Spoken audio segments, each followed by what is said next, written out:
Alrighty, so the details for the Matthew Liberatore trade from the Rays to the Cardinals are finally out. It's Jose Martinez, Randy Arozarena, and a compensation pick sent to the Rays for a low-catching prospect, another compensation pick, and Matthew Liberatore. Matthew Liberatore obviously is a big piece of this trade, but we're going to break it down. We're going to talk about it. And if you enjoyed today's video, make sure you hit the like button down below. Subscribe to the channel if you're new and enjoyed the content. And as always, in the comment section, let me know your thoughts and opinions on the deal here, because it's an interesting one. I think the Rays kind of got fleeced here. This one's a little interesting. Oh, I forgot to say, if you missed last video, it's going to be up here in this corner to the link of it. Go and watch it if you missed it. All right, let's actually start talking about the trade now. So let's start with the Cardinals. With the Cardinals sent to the Rays. So obviously compensation pick, whatever, not that big of a deal. But the Cardinals sent Randy Arozarena and Jose Martinez. Let's talk about Randy Arozarena first.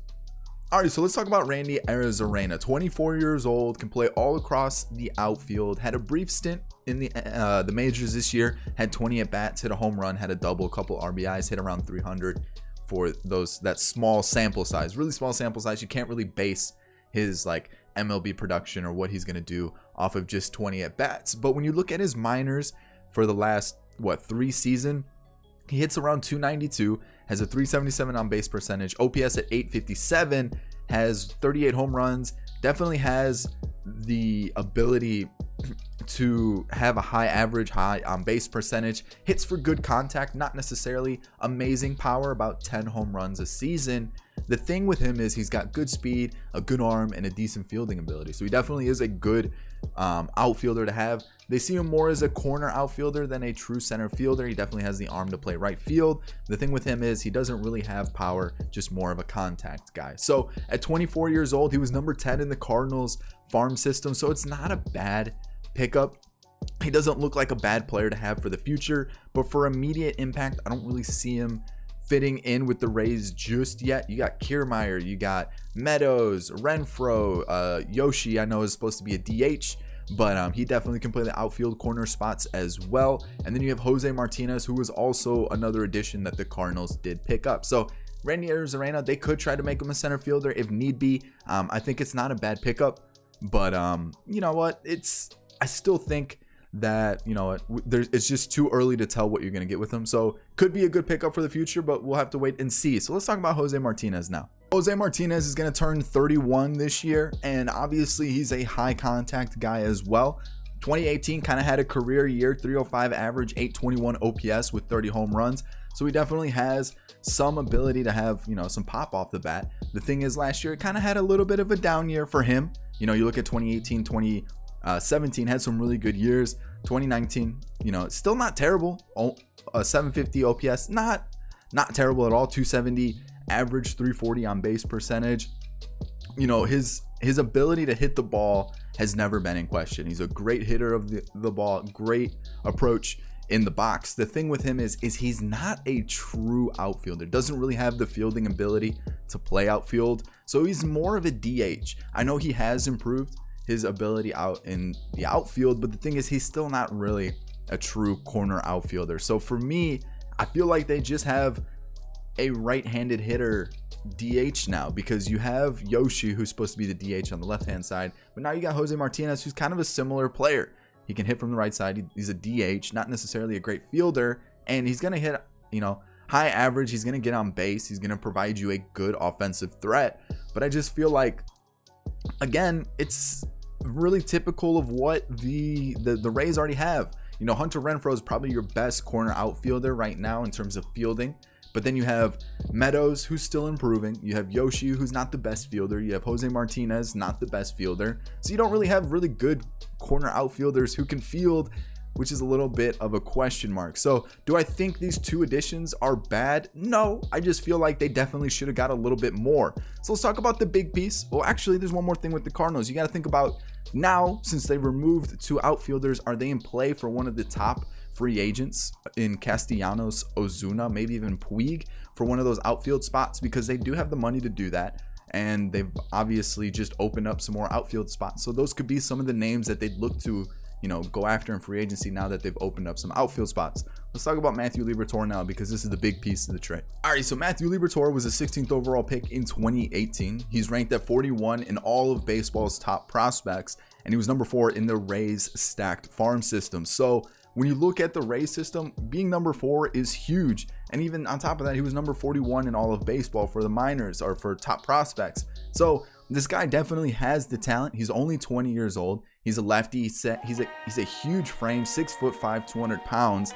His fastball sits around the mid-90s. Apparently has a nasty curveball as his best pitch. And then he's also developing a slider and a changeup. And from the sounds of it, that slider is starting to be a pretty nasty pitch as well. Only really working on it within the last year. So he's going to have like a 4-pitch arsenal, repertoire, whatever you want to call it. And it sounds like all of those 4 pitches are going to be some nasty stuff with some movement and just good pitches all around. So let's take a look at some of his stats. He spent 78 innings in A-ball last year. Sat around 8 hits per 9, which may be an issue. Sounds like he allows quite a few hits. Had 3.6 walks per 9 and an 8.7 K per 9. But you look at the whip, 1.28, 3.1 ERA, and through 78 innings. So they wanted to limit his innings just because, it's his first year. They kind of wanted to get him a feel for the minors, or his first feel of professional ball. He's played with the under 17s or under 18s for the national team. He's pitched, at high levels, like growing up, obviously. So has the stuff. It sounds like he's a little bit more developed than most people his age are for pitching and pitching ability. So he has the stuff. It shows. Like, the reports are nasty. Like, out of a scale, like the ratings that go from 20 to 80 for scouting reports, all of his pitches are like 60s or close to it, which is crazy good to hear. So he definitely has the pitching stuff. There are some questions about some of his mechanics and delivery. From his full windup, it sounds like he doesn't really push off the mound fully. So they think that if they can develop that, he may even be able to up that velocity on the fastball. A couple other things with some of the landing from the delivery. Sometimes he leans a little bit too far to third base. So fielding wise, that can be an issue for him. But those are all minor things to work on for a delivery and a pitching motion. So there's nothing that's like crazy out of the ordinary. There's no injury history. And I think when you look at it, this is a huge pickup for the Cardinals for the future. He's 20 years old. Obviously, he still has a couple years before he hits the bigs. But when you look at the Cardinals pitching prospects, it's not good. There's no pitcher in the top 100 of MLB. Their best pitching prospect was number 5 in their system. That was Thompson. And he spent all of last year in A-ball, and he was just average at best. Nothing really stand out about him. And he even looks like he's going to be more of a long reliever, bullpen type of guy. You look at Junior Fernandez, who was number 8 in the Cardinals system. He actually had a really solid year, but again, he's another bullpen guy. Actually, he was kind of gross. He actually looks like he's got some nice stuff, but he's a reliever. He's not a starter. And then you look at their first starter in the organization, I'm pretty sure was out of the top 10 for their farm system, Genesis Cabrera. In AAA last year, in 18 starts, he had over a 6 ERA. So doesn't look too promising for Genesis Cabrera. He may come back, bounce back, have a good year next year. But for now, you don't really have any promising pitchers to look forward to. You already have a good starting rotation currently. But when you see some of those players like Michaelis or any of those aging pitchers start to leave, you're going to need someone to step up into that. And Matthew Liberatore is going to be that option in the future. So the Cardinals definitely won this trade in my eyes for the future. Jose Martinez is a good bat for the Rays currently. Randy Arozarena is more looking like maybe next season or the year after if they need a platoon outfielder. But for now, I think this is a good move for the Cardinals. Obviously, with baseball, it's really difficult to judge if a pitcher is going to be good or not, or if a player is going to be good or not. But from the sounds of it, from reports, seeing some videos of him, he's got nasty stuff. He's just got to put it all together. So I think the Rays got a little bit fleeced here. I feel like they could have gotten a little bit better for a top 100 prospect and a pitcher who's a lefty, good size as well. I definitely think they could have gotten a little bit more. But for the Cardinals, this is a good pickup for the future. And I like the move for the Cardinals. For the Rays, I'm a little hesitant on, but we'll have to wait and see how it all plays out. So I hope you guys enjoyed today's video. If you did, hit the thumbs up down below. Subscribe to the channel if you're new and you like baseball content.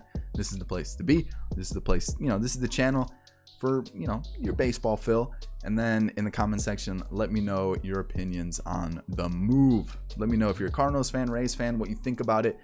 But for me, Liberatore to the Cardinals is a good pickup. So I hope you enjoyed it. On screen now are going to be 2 videos, my most recent one and also one that YouTube recommends you check out. I'll catch you all in the next video. Peace.